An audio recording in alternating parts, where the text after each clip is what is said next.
Welcome back to another episode of Harmonious at Lunch, the show that fuels your business success.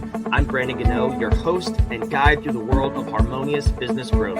Today, we're unlocking powerful strategies with industry experts to help your business thrive. If you're a business owner, entrepreneur, or executive, you are in the right place. Join me and our incredible guests today on the journey to clarity, growth, and success. It is time to revolutionize your approach to business. Let's dive in with another episode of Harmonious at Lunch. Welcome back into some more bite-sized business advice. And today's episode is more on the personal side. We're talking about emotional and relational success, but also, of course, how that bridges the gap and will help you grow your business, get unstuck from where you are in business. And we have an amazing guest to help you do that. His name is Owen Marcus. Owen, welcome to the show, and thank you for being here. Thank you, Brandon. So this is a topic that we like to touch on the show. I like to say that we're building the whole entrepreneur, right? The business is awesome. If we only have guest experts who are in business, I don't think we're going to get that far. We also have to cross that bridge and talk about the personal side of business because we're all human beings. So tell me, you have the 3 tools we were never given for emotional and relational success. What are we really talking about today? We weren't, particularly as men, but I think it's true in this culture for women, that we weren't told how much stress takes us out of success. And even when we become successful, we're often not really able to fully enjoy it or appreciate it because of the stress we have. And that stress starts to be cumulative and starts taking out our relationships and even our success. So through years of science and research, and then many years and decades, actually, in my case, of working with people, we've been able to unpack, how do we take the physiology of stress, not only just understand it, but develop some skills that we should have had when we were kids, but didn't have, to take that stress and turn it into ways to connect to ourselves, but particularly connect to others and downregulate the stress response so we can upregulate the connection response. That's interesting. So I'm curious, why is that just a United States culture kind of thing? When you say it's a cultural issue, what does that look like?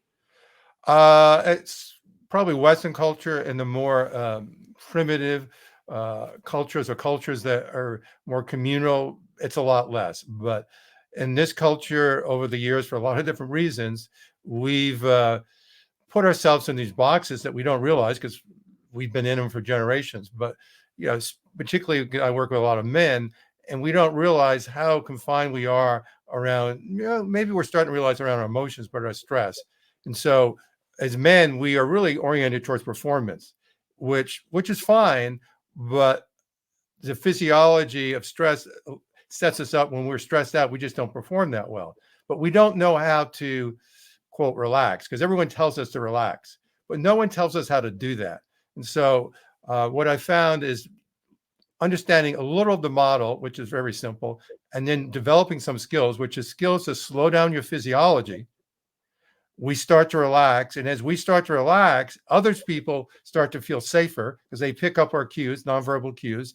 They start to relax, and we get a positive cycle. We start to connect, and our creativity goes up, our cooperation, our collaboration, all of that increases as our stress goes down, be it a personal relationship or a business relationship. And I've been in my own businesses for 50 years. I know how critical that is.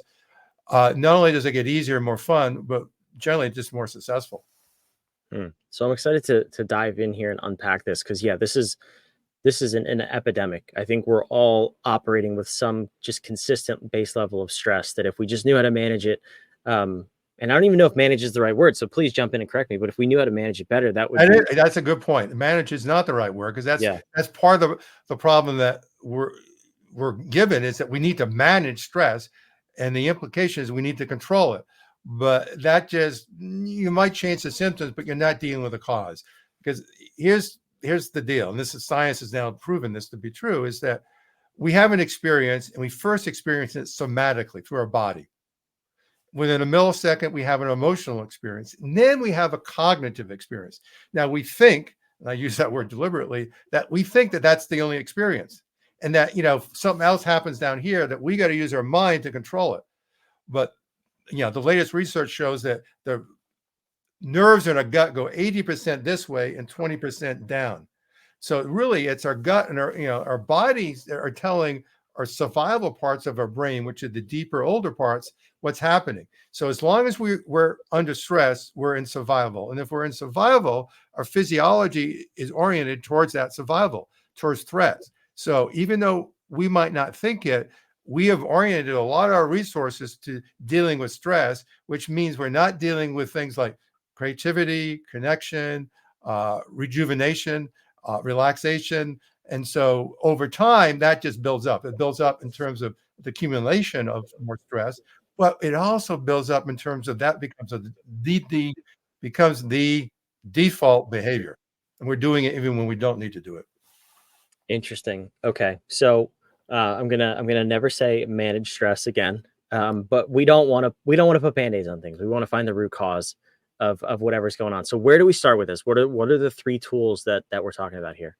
So like I was sort of inferring, we're hardwired for stress or survival, which, and you could say stress. So we got to understand that. And what we do with that is we start to learn how to downregulate, which is to relax. And really to relax is to slow down our physiology. And this is the critical part. And probably the easiest way, or the way that's talked about the most, is our breath, because we're breathing unconsciously. We all know that, because we wouldn't be alive if we had to think about it. But the beauty of the breath is that we can control our breath.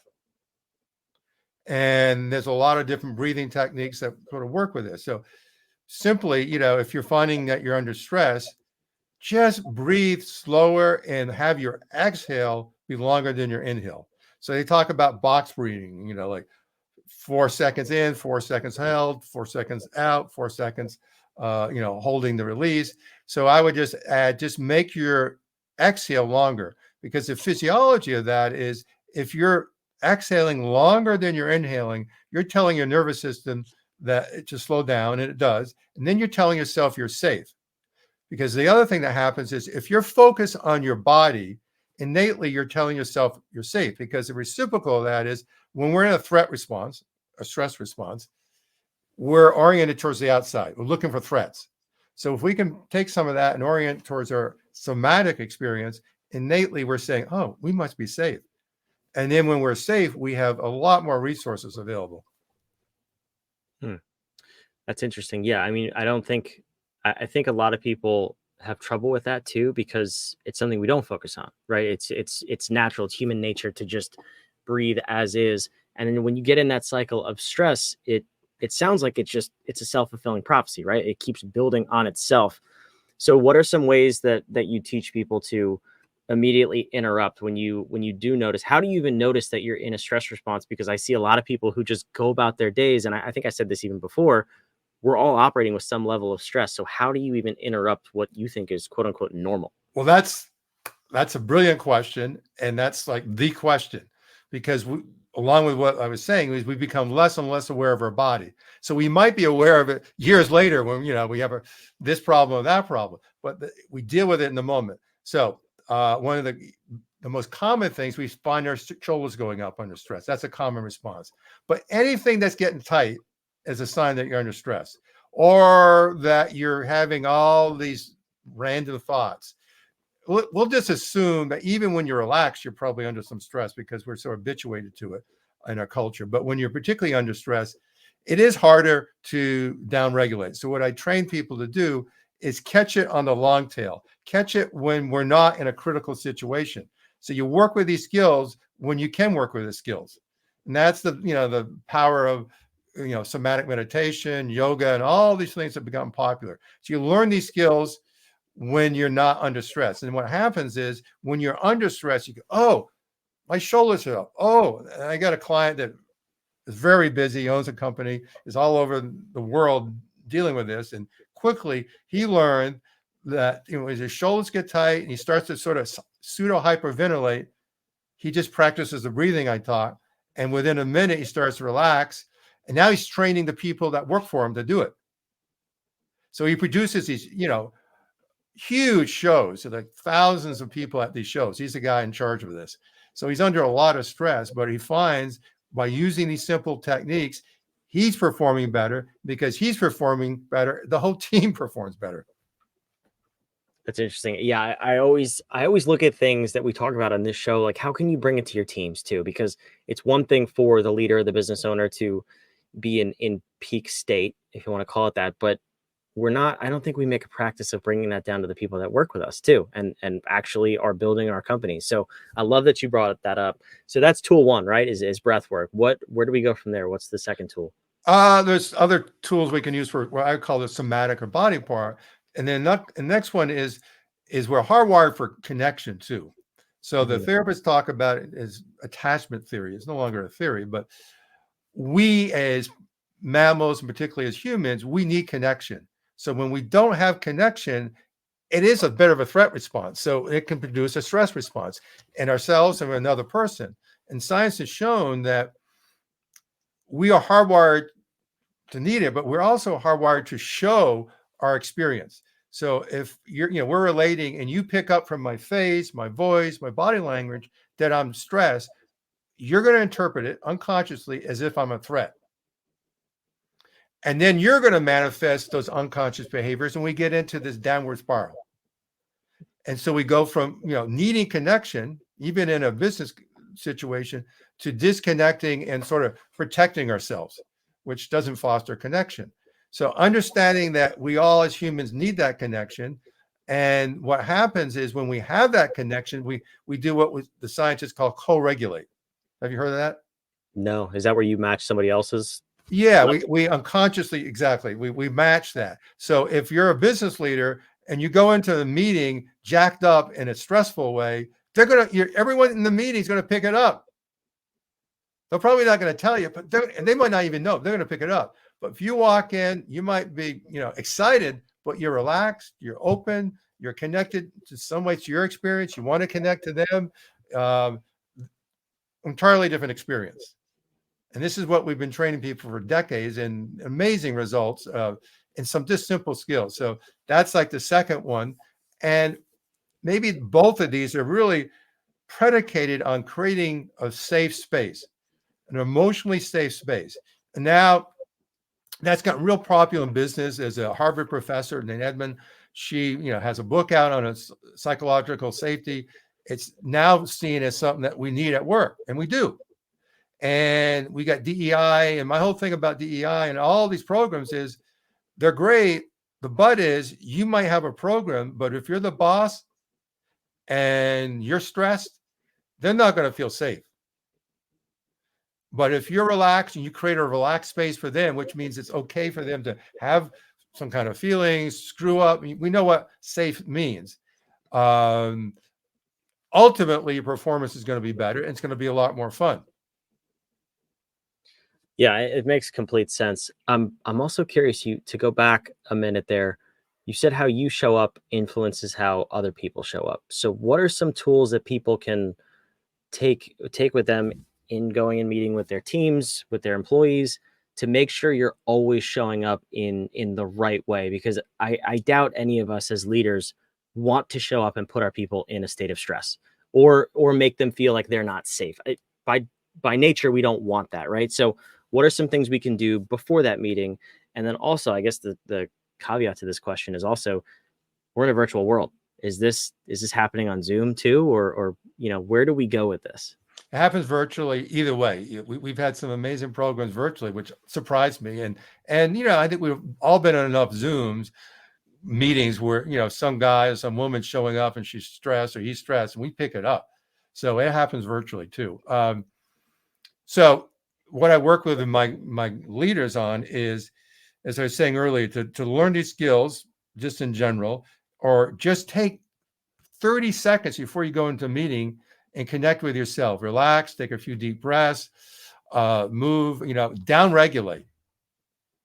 Go in there as relaxed as you can. And with the intent, not only to, go through your agenda, which is important, but also to connect. And realize that maybe you don't get everything on your agenda done, but if you leave that meeting where people feel more connected, in the long run, that's going to really pay off. And with that, track people and how they're doing. So slow down, read people's nonverbals, get them to engage, maybe call on the shy person that doesn't usually speak and say, hey, Joe, I haven't heard from you. I'd be interested to hear what you have to say about this. So encourage engagement. And maybe the key or the secret to this is the more aware or connected you are of your own experience, the more it's going to be natural, easy for you to connect to others. And the more, as I said earlier, that you're connected to your own experience, the safer you're probably going to be for others. Yeah, it's so important to be focused on that. Is there any sort of a physical cue or verbal feedback you should be looking for from other people to know that, you could think you're one way, but you may be portraying that you are in a highly stressed state. So how do you know that other people are receiving what you think they are? Another good question. You can look at body language, and we all sort of know that. I mean, are they doing what you're doing, literally leaning in, or they're like this, or they're looking at their phones, or if are they engaged or are they not? That's the first thing. And then you can get subtle about reading their facial language, or what's these little muscles of expression doing in their face, their voice tone. Are they engaging? Are they asking questions? Are they being vulnerable? Or are they just sort of reciting the party line? Are they telling you what they think you want to hear? Are they in some way challenging you? Maybe not in a direct way, but hey, Brandon, well, did you think about this? Are they taking emotional or whatever kinds of risks? If they're taking risks, it's a safe place. I love it. Yeah, and it's so important. I would imagine this would have a direct impact on the performance of the business, the bottom line. I mean, I don't want that to be the focus, but it obviously is a happy side effect, right? So tell me, with some of the people you've worked with and trained, what is the effect on the overall performance of the team, the business, the profits, all those things? It's interesting. These are successful people. I generally work with men, so they're successful men, and it's like one day they sort of wake up to this and they go, it's not like my business is unsuccessful, but now I see another whole arena that I can make it more successful. But often at that point, they're actually more focused on just enjoying it more. And then they start implementing some of these skills first for themselves. And some of these business people send their employees to us, or they start teaching some of their employees some of these things, or changing their meetings around and seeing it works. And what happens is at the end of the day, they realize they're getting more done, but they're going home a lot less stressed. Number one. And two, they're going home with more pleasure, because not only are they making money, but they're actually connecting with people and they're changing their lives. I had one guy that ran a very successful company. Well, he was hired a few years ago and he brought me in, and it was a challenging position, and he turned it around. And one of his goals was to empower his team. And he knew that he needed to learn some skills on how to do that. And we taught him that. And now he's running another business. But in the course of a few years, he turned around this whole division. And it was really by how he was showing up. And he's making a difference, not only in that division, but because of how he did that, he made a difference in the whole company. Yeah, super cool. It's so powerful and it's so subconscious, which is why I love that we're having the conversation, because hopefully it makes people think, how am I showing up? What am I portraying to other people? How am I building relationships with them or not? So, and this is a really cool conversation. Where can the listeners go and learn more about you and everything we're talking about here today? Yeah. My company site is meld.community. It's MELD.community. And you can find me there and our programs. And then I have my own sort of coaching site, but you'll find me through there. And it's mainly for men, but we do some programs for women, or co-ed programs. And and we just dive into taking the science of, the physiology of emotions and stress, and distilling it down to some simple skills that we all can use and start to succeed with. I love it. This is so fantastic. Oh, and thank you so much for being here. Thank you, Brandon. For those of you watching, listening, wherever you are, all the links are down below in the show notes. So go check those out. And also subscribe. We'd love to have you back. We love that you're joining us for this episode. If it's your first or your 275th, I don't even know what number episode we're on right now. We love having you here. So welcome in, welcome back, and we'll see you on tomorrow's episode of Harmonious at Lunch.